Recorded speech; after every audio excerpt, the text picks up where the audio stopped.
So moving right along, our next speaker is Eros Spadotto. He's the Executive Vice President of Technology, Strategy, and Business Transformation at TELUS. He has overall responsibility for TELUS's integrated networks, information technologies, and services strategy. Eros has been in senior leadership positions in the Canadian wireless industry for 22 years. Prior to his current role, Eros was EVP and Chief Technology Officer at TELUS Mobility and EVP and Chief Technology Officer at ClearNet Communications. Eros has spoken at the Canadian Telecom Summit a number of years ago. He hasn't been here in a few years, and it's my distinct pleasure to welcome him back. Please join me in welcoming Eros Spadotto to the stage. Eros.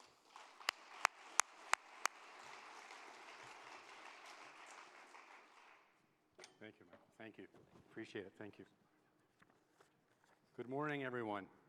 Thank you for allowing me the opportunity to talk to you today.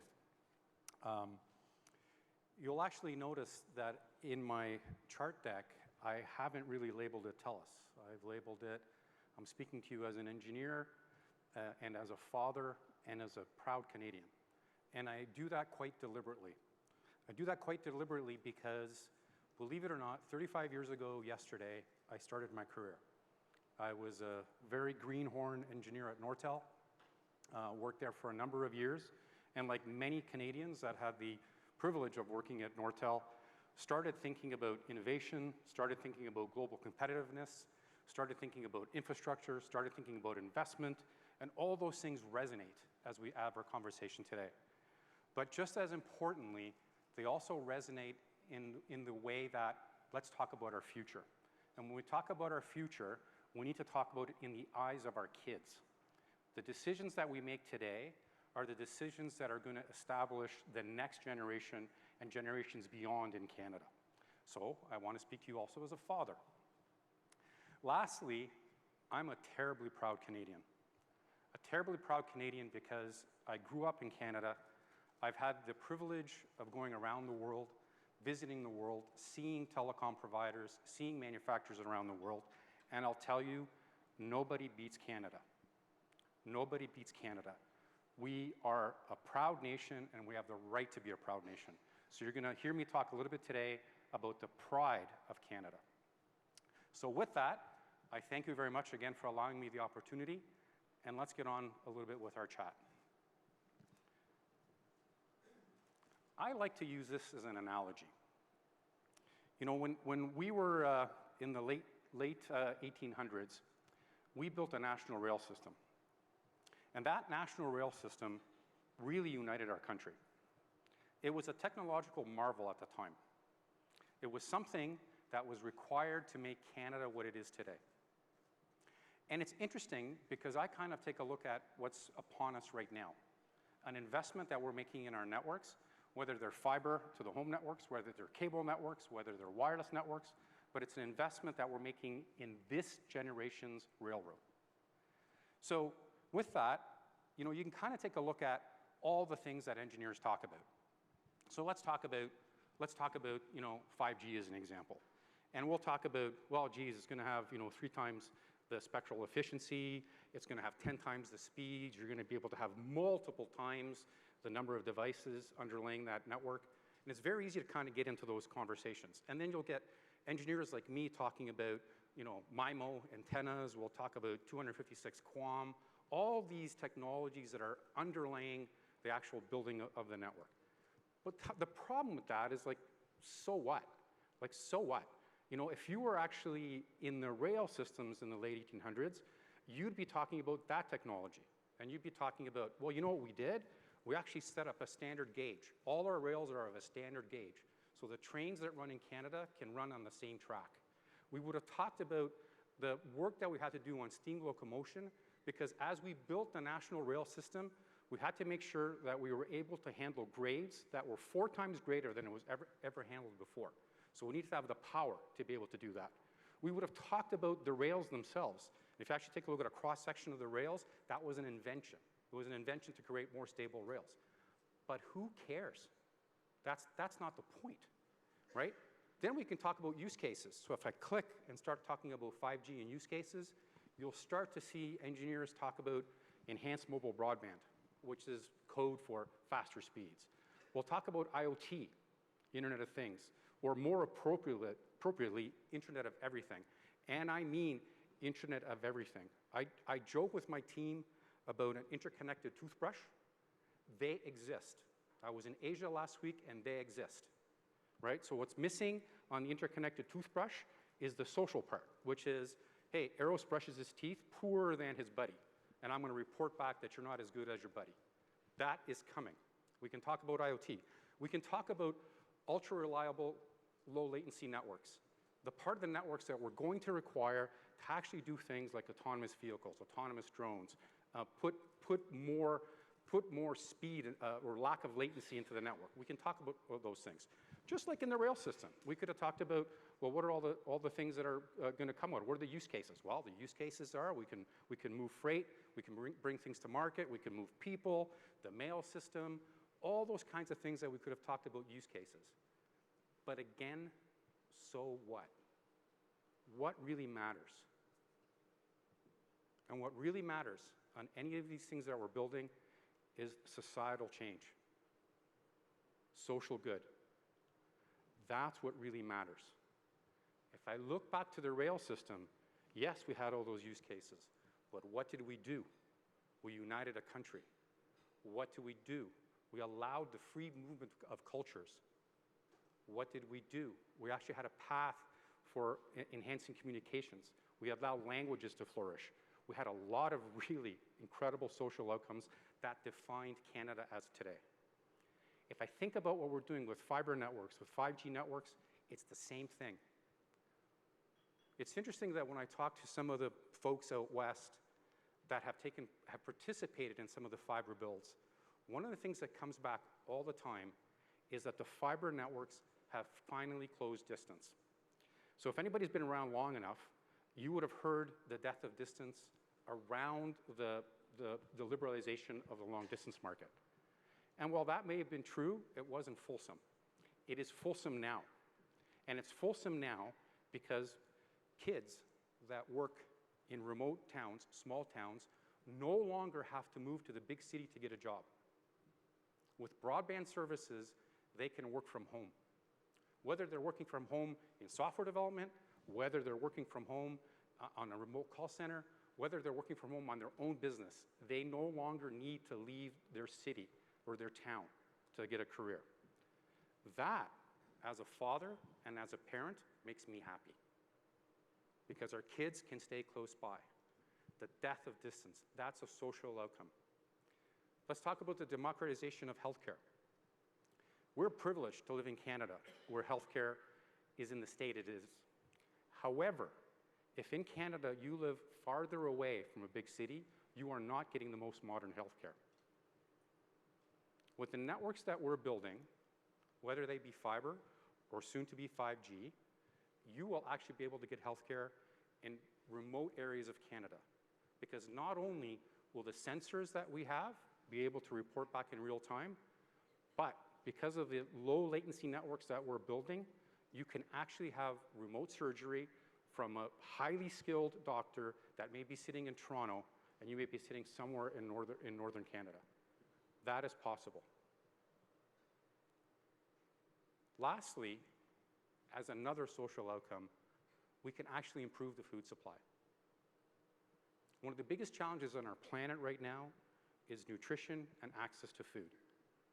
With the modern technologies that are being built out and with modern ag tech, we can create a societal change around that. There is social good in what we're building. It is not about technology. And I think that's the important message for everybody here. Now, in order to do that, we have to make sure that we have policies that are intended to deliver what we're really looking for. If we're intended to deliver these social outcomes, we better have policies that are aligned with those.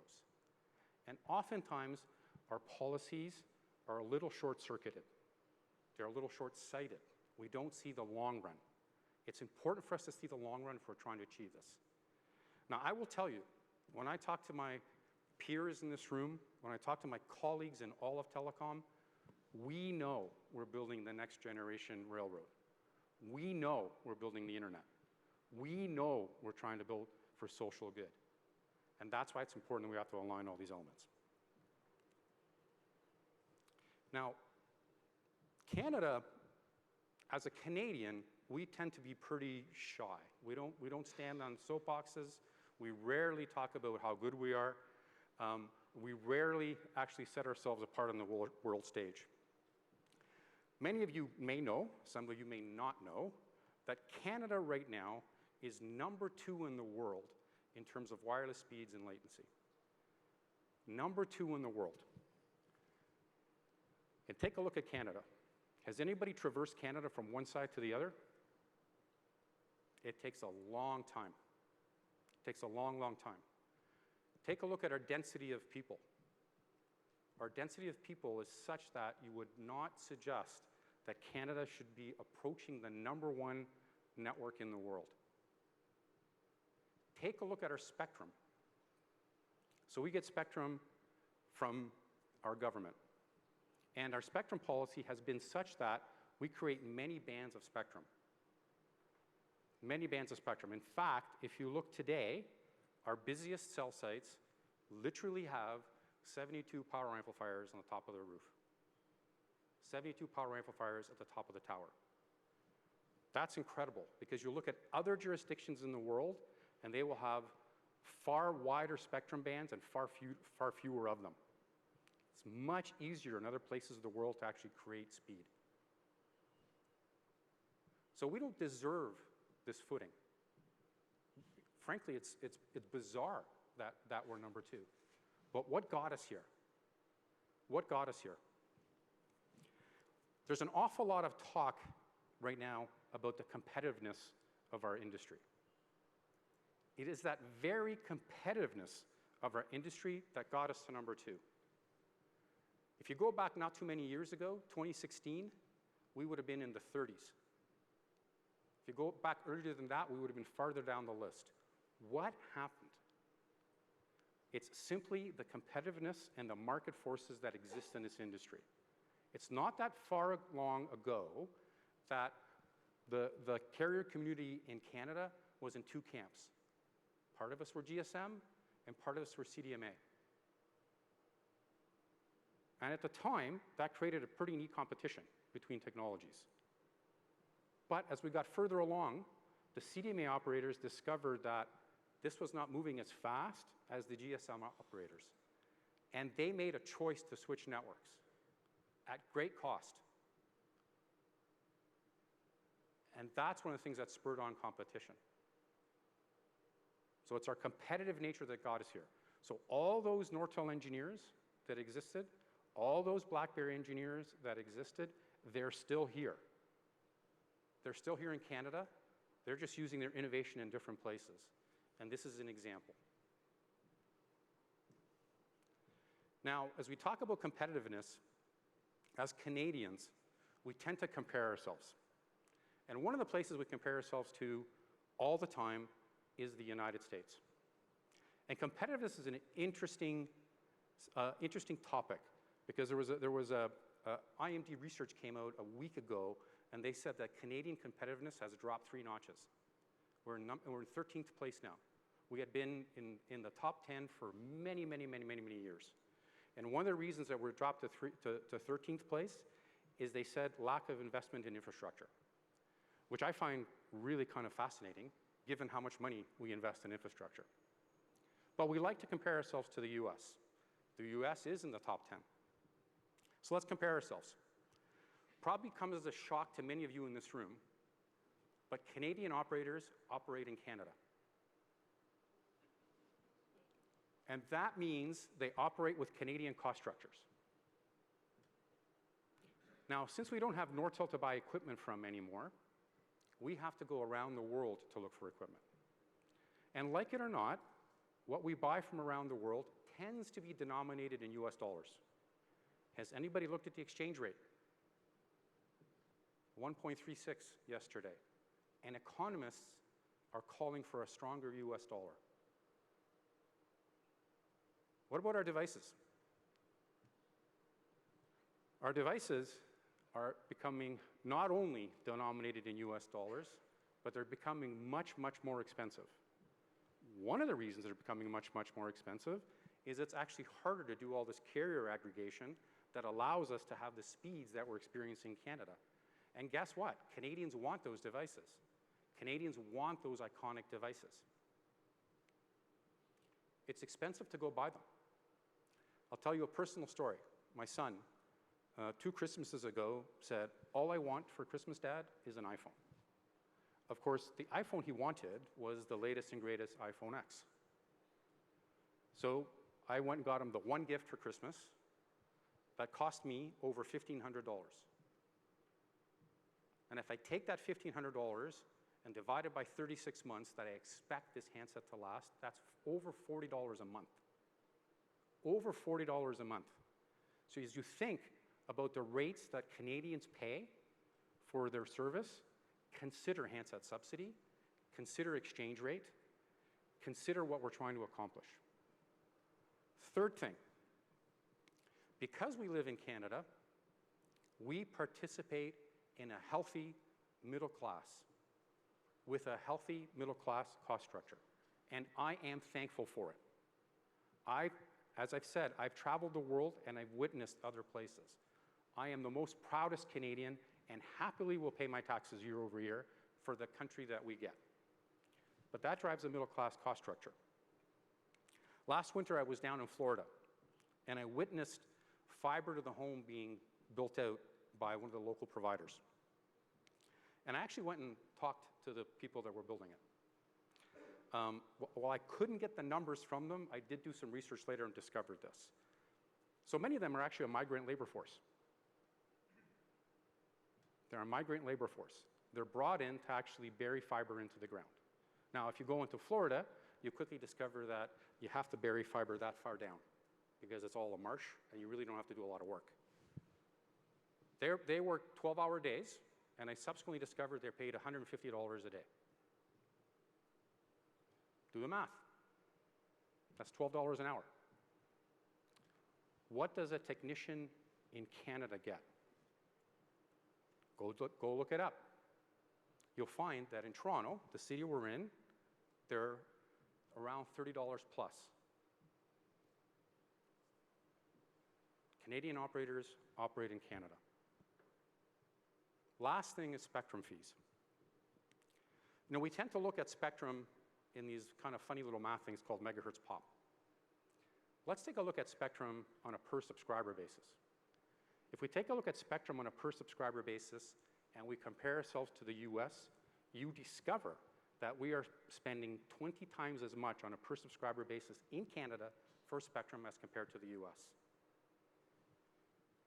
Does that make sense to us? If we believe what we're trying to accomplish in the next generation of what we're trying to build, does that make sense to us? Canadian operators work in Canada and have a Canadian cost structure. Now, we build lots of networks all over the place through some of the most fascinating terrain in Canada. And I will tell you, we have more work to do. While we have these incredibly powerful networks, any of us you talk to will tell you that we are desirous of bringing those technologies further and further out into the rural territories. That's what we want to do. But we need policies that align with what we're trying to accomplish. When we create set-asides, we are playing with that policy. So we can argue about set-asides whether they're good or not, and I'm not actually not going to argue that. What I'm going to talk about, what's the unintended consequence of a set-aside. When the 600 auction occurred, 3/7, 43% of the blocks were set aside for what was considered a new entrant. Now, the new entrants will build in urban Canada. They have no incentive to build in rural Canada because in rural Canada, they get to roam on the incumbents' networks. That's a problem because what we have done is we've laid a fallow 3/7 of what is considered low-band spectrum, which allows us to create connectivity to rural areas. That is a problem. In my opinion, that is a failed policy. Further, when you take a look at the cost and the way the auction was structured, you actually create a very interesting effect in terms of economics. Those that are incumbents were forced to pay over 2 times what was paid for spectrum in the US on a megahertz pop basis. And if you do the math on a per subscriber basis, your mind would shudder. That is not policy that we're desirous of. That is not policy that is going to build this next generation railroad across Canada.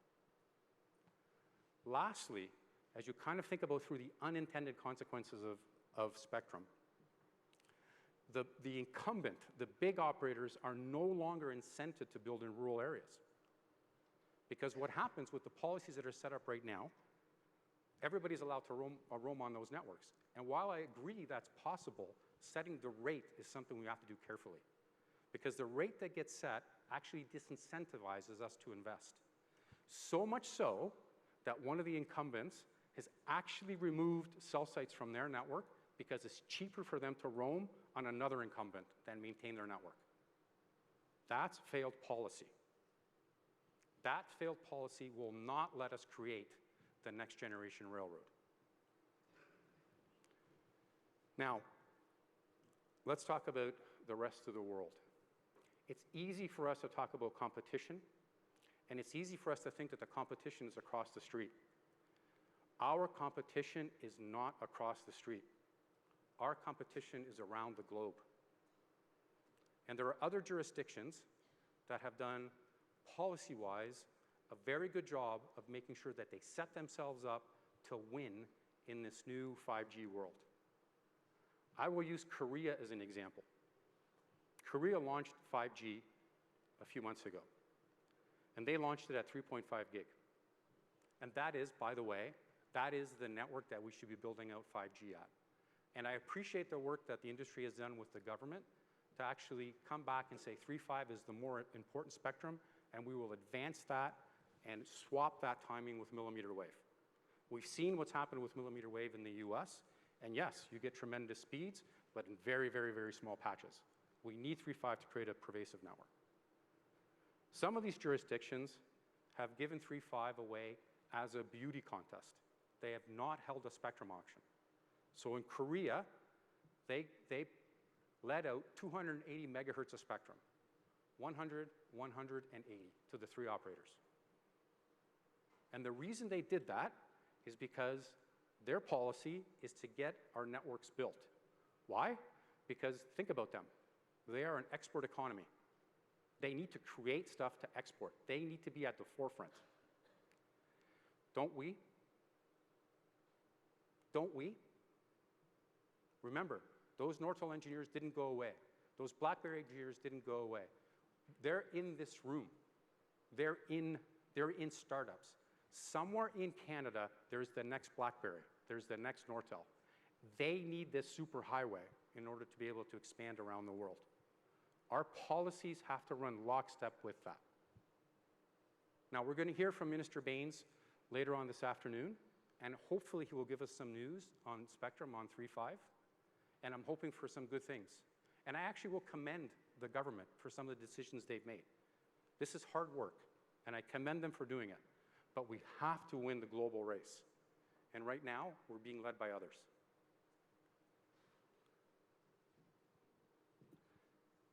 So we've been in this industry now for many years. I will tell you, the networks we build today are not building for your father's telephone service. We're not building rotary phones. We're building highly interconnected services. And we're levering highly interconnected services. So we're part of now not only telephony, but we're part of entertainment, we're part of security, we're part of personal security, we're part of home security, we're part of health, we're part of online shopping, we're part of. There are many things that our networks do. So when we take a look at the cost that the average consumer pays, one of the things that I think we need to do as an industry is take a look at the buckets they come from. Because if you take the look at the bucket as being only telecom, you're not treating us well. We are also entertainment. We are also personal security. We are also health. We are also online shopping. Those are all the buckets that we've taken money from to create the value that we create in our modern networks. And if you look at it that way, we have created tremendous value in the networks that we've built.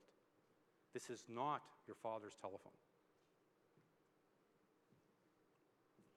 We're also now kind of looking at MVNOs. And I like to have the analogy of, let's take a look at the world both through the rearview mirror and through the front windshield. Much harder to look through the front windshield because you're actually trying to predict what's going to happen. But it's interesting to look through the rearview mirror. When you look through the rearview mirror, you see many economies in the world that have tried MVNOs, and you'll see the output of those economies. And generally speaking, what happens in those economies, there's been a downturn in investment from the folks that actually build networks. Again, that is not somewhere where we want to be. We do not want a downturn in investment. Further, when you look in the rearview mirror, you tend to look at, well, what's an MVNO? And it's easy to kind of pick up samples that exist today. The problem is that's the old world MVNOs. Anybody take a look at their recent phones and notice they have something called eSIM in them? Do you know what an eSIM is? An embedded SIM. So these phones, not only do they have a physical SIM card, they have an embedded SIM card. And that's utilized so that from this phone, I can actually subscribe to another operator. I don't need to have the SIM card in the phone slot. Did you also notice that when you take a look at these phones, many of these phones, when they're operating, they actually don't have the carrier logo on them anymore. They don't have the carrier logo on them anymore. And lastly, did anybody notice that in the US, they now have handset leasing?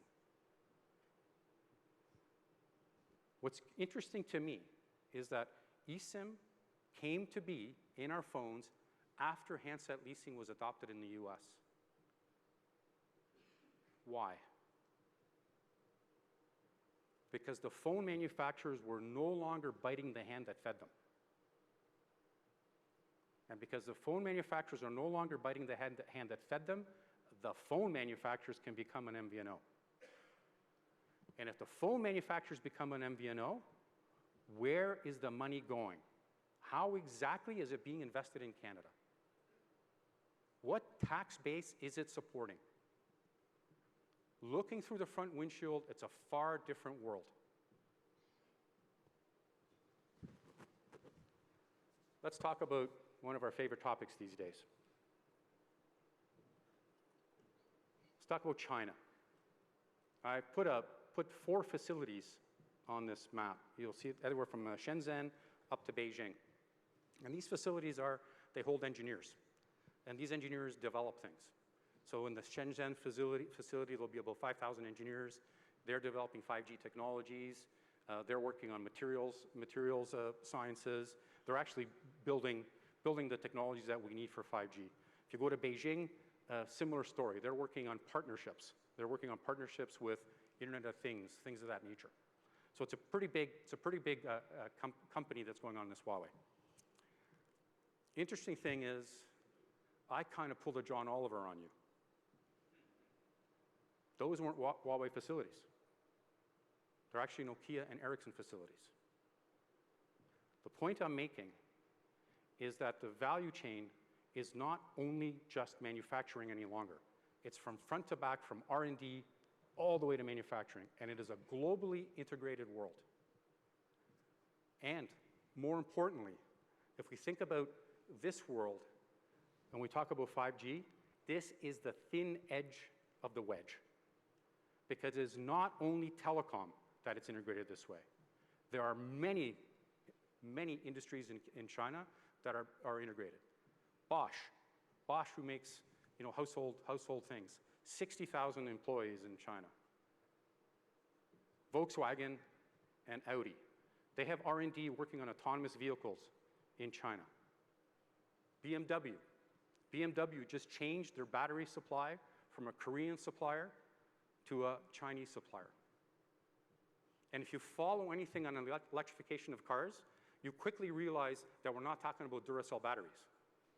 We're talking about highly sophisticated battery packs that have a tremendous amount of technology in them. This is the thin edge of the wedge. We live and operate in a global supply chain. It is a fully global supply chain, fully integrated. So for me, the question is not China, yes or no. The question is how. And I will tell you, the one thing that's happened from all this inspection is the standards community has woken up and has discovered that we better work on 5G security in a deeper and meaningful way and across all infrastructure providers. Because guess what? The supply chain comes from around the world. And one last thing I will say about Huawei before I move on, because people kind of have it wrong. They talk about cheap supply. I have news for folks here. Huawei is not cheap. Huawei is not cheap. They create competition for the other vendors, and for that I'm thankful. But much more importantly, they innovate. They innovate. They've been able to pick up those Canadian engineers. Most people don't know this, but the first 5G modem created for Huawei was actually created in Ottawa.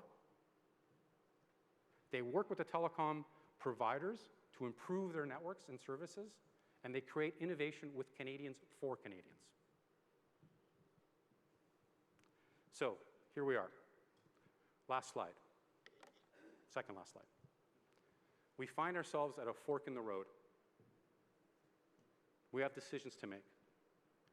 What path do we go down? Do we go down the path which talks about facilities-based competition, allows us to continue to compete, allows us to build that national rail system, allows us to use the best innovators from around the world? Or do we start talking about MVNOs? Do we start talking about, oh, maybe we should take some cell sites out of service because it's cheaper for me to buy them from services from another guy? Do we talk about the tax system that we've created in terms of cost structures and actually start to challenge that even further? Do we talk about bigger spectrum fees? For me, let's make the right choice for our future. Let's take a hold of the policies that we have in hand.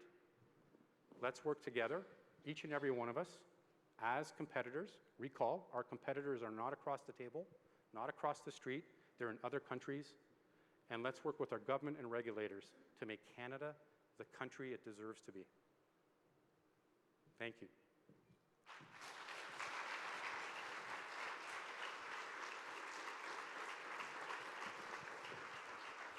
Yes, I want you back.